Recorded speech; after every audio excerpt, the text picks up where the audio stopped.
It has been less than 24 hours since Donald Trump fired Kristi Noem, and she is already going to war with her former boss. And honestly, the MAGA civil wars we all know and love to watch are back once again. But this time, there's a serious reason behind it.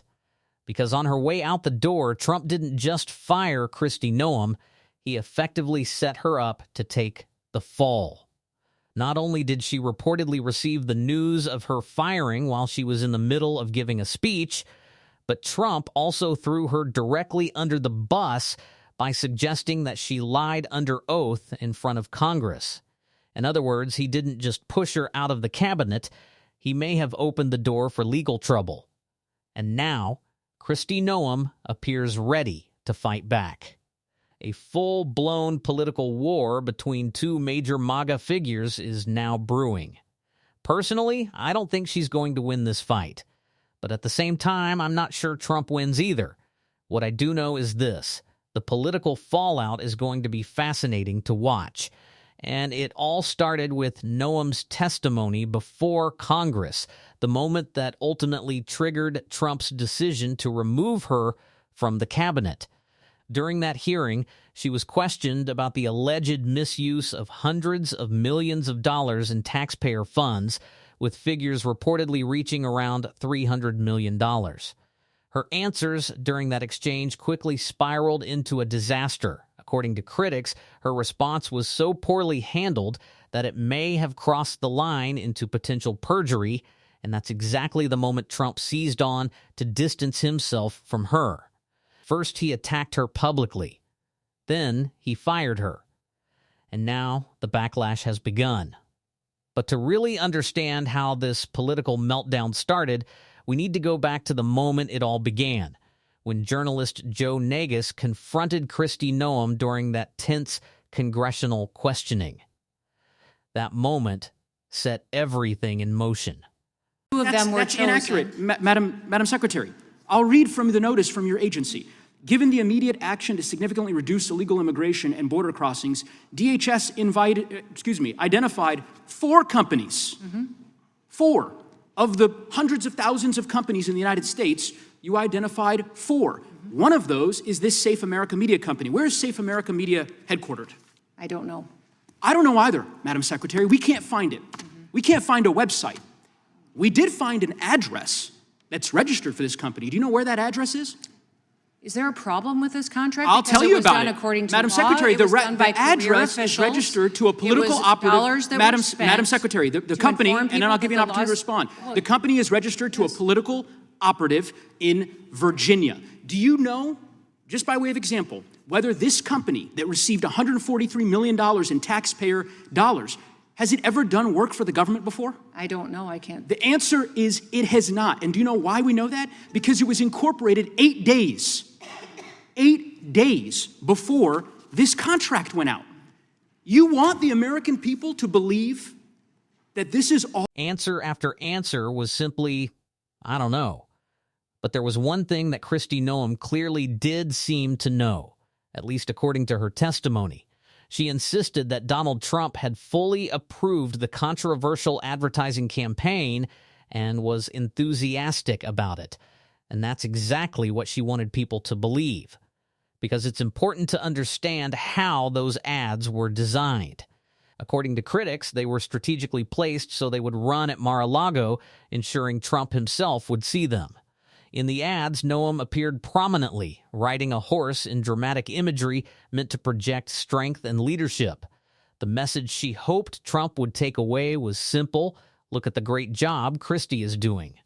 Never mind the chaos happening elsewhere.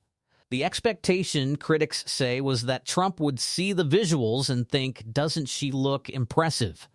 Doesn't she look great on that horse? But when Trump was later asked about it, when reporters brought up Noem's claim that he had fully supported the campaign, his response was very different. And what he said immediately put her in serious trouble. Trump's parting shot at Noem was essentially an accusation that she may have lied under oath. At this point, the situation leaves only 2 real possibilities. Either Trump is not telling the truth, or Kristi Noem committed perjury before Congress. There isn't much room for a third explanation. Trump could have simply removed Noem from her position on Thursday, which he did. But he didn't stop there. He also publicly contradicted key parts of her sworn testimony to the Senate. The main dispute revolves around a controversial $220 million Department of Homeland Security advertising campaign that prominently featured Noem herself. The campaign drew criticism not only because of its massive cost and its heavy focus on promoting Noem personally, but also because it reportedly resulted in a lucrative subcontract for the husband of a former DH spokesperson. According to reporting from ProPublica, Noem repeatedly suggested during her testimony that Trump had been informed about the campaign and had approved it. Trump tells a completely different story. "I honestly knew nothing about it," he told Reuters shortly before Noem was removed. "Frankly, I had no idea," he repeated later in an interview with NBC News. In other words, Trump is openly suggesting that Noem's testimony was false.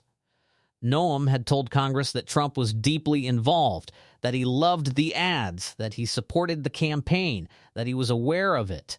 Trump now says none of that is true.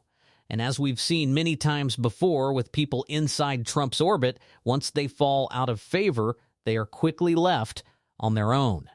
So now Noem appears to be fighting back. Her allies are already pushing a counter-narrative claiming the White House is the one distorting the truth.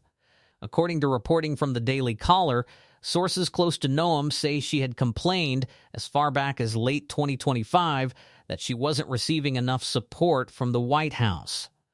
One government official reportedly told reporters that although Trump initially stepped in to help address some of those issues, the relationship deteriorated again after federal agents in Minneapolis were involved in a fatal shooting that triggered major controversy.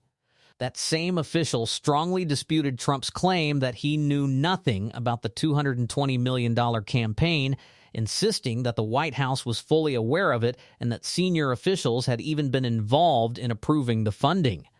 But others inside the administration dismissed that explanation entirely. One official called it ridiculous, arguing that Noem is simply trying to blame others for problems she created herself. Meanwhile, reporting from Fox News suggests that Noem's removal came after a long list of internal controversies, from leadership disputes in Minnesota to the advertising scandal, and even rumors about an alleged relationship with political operative Corey Lewandowski. According to that report, Noem never directly denied claims about a personal relationship with Lewandowski. So now Noem is arguing that Trump abandoned her and even failed to support one of the central issues of his own political platform, border security. Whether that argument gains traction remains to be seen. What seems clear is that Noem is now in full self-preservation mode. She isn't disappearing from politics.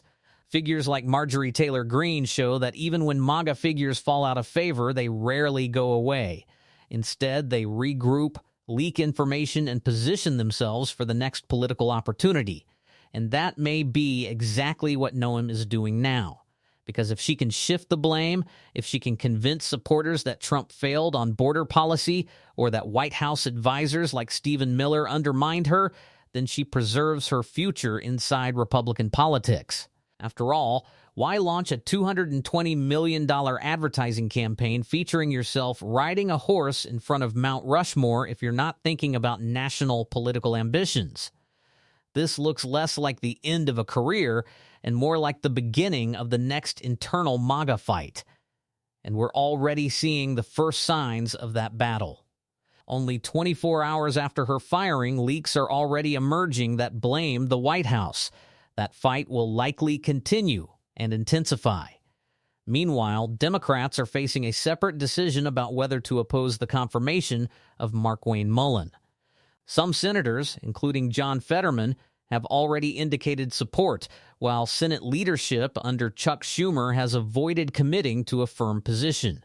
Critics argue that Democrats should unite in opposition rather than allowing another easy confirmation. Because if there's one lesson from moments like this, it's that political battles don't end when someone is fired. Often that's when they really begin. And if you made it to the end of this breakdown, let me know in the comments with a blue heart. Keep speaking up, keep paying attention, and don't let anyone convince you these fights don't matter.